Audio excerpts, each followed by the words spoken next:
I mean, obviously stop signs don't mean much to cyclists down here, which gets us to the question, you know, how many cyclists have ever been ticketed down here? What will it take to get the Palo Alto police to get somebody down here to start handing out tickets? And what would happen if we started some sort of a citizens patrol to start handing out tickets? Okay, now here's a lady kind of problem that you have where the guy couldn't wait, had to move before this guy had a chance to clear the intersection. Bicycle approaching. Yep, no stop. So far, one coming from this side, well, it almost qualifies as a stop. So let's just say 1 out of 5, 1 out of 10 that since I've been down here for the last 10 minutes or so, has actually come to what even qualifies as a Hollywood stop at these stop signs protecting this intersection. Downtown, you're not permitted to ride bicycles on sidewalks.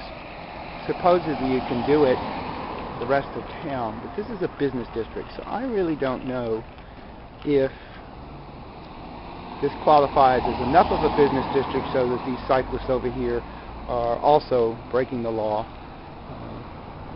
or not. Just dawned on me that one of the reasons there are probably as many bicycles on this little stretch of road as there are is because Caltrain has a bike car, and the Caltrain station therefore becomes a magnet for bicycles on this side for people who live farther north or south who are choosing these days to not use VTA to get to the Caltrain stations, but using bicycles.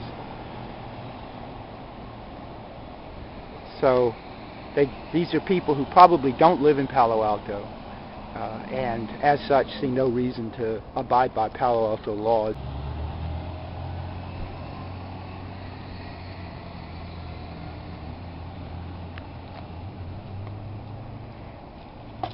Well, I've been down here about, I don't know, 10, 15 minutes now, and I haven't seen anything that comes close to a near miss. I have seen lots of bicyclists behaving badly and could set themselves up for a near miss. So I have no idea how frequently near misses occur down here.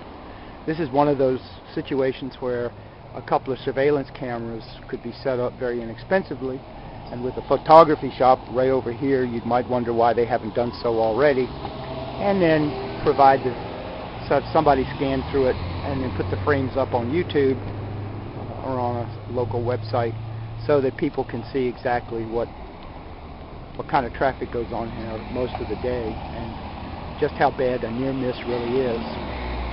Bicycle approaching. It seems like she's and a Hollywood stop. Another bicycle approaching, car U-turning.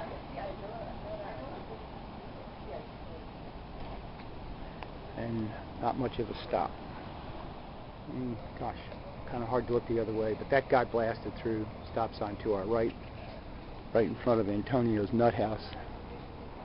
And this is another lady that just rolled on through. She's got her day glow on, so I guess she thinks people can see her, they'll stop. There's 3 in a row, blasted through the stop sign.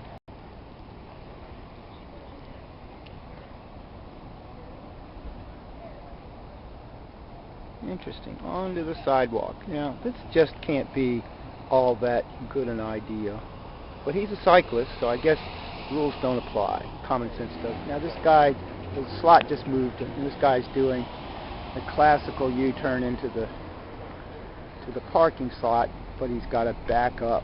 So this is probably not as safe as 2 more cyclists charging through while he's in the process of trying to enter that slot. So now we do have a combination of cyclists and motorists kind of behaving badly. And for cyclists who say that it's unsafe over here, I suppose this is one of the maneuvers that they run into, not so much blasting through stop signs and running into somebody who's trying to park at the same time, but people entering and exiting.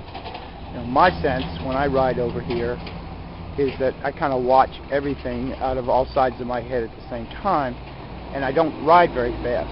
I think that's one of the problems for people, particularly younger people in the anywhere from 15 to 35 range, who do have the physical stamina to ride fast, and but they don't always have the wisdom to slow down when it's in their best interest. Bicycle from the right, and no stop sign for him. Cyclist approaching, no stop sign for me. Now this guy did sort of stop. He didn't actually stop, but you could see that he came to the point where his bicycle was almost teetering before he started up again. Well, another one blasted through. Actually, there were two. I missed the one before her.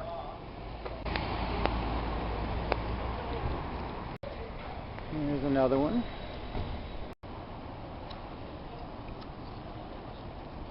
And there's another one.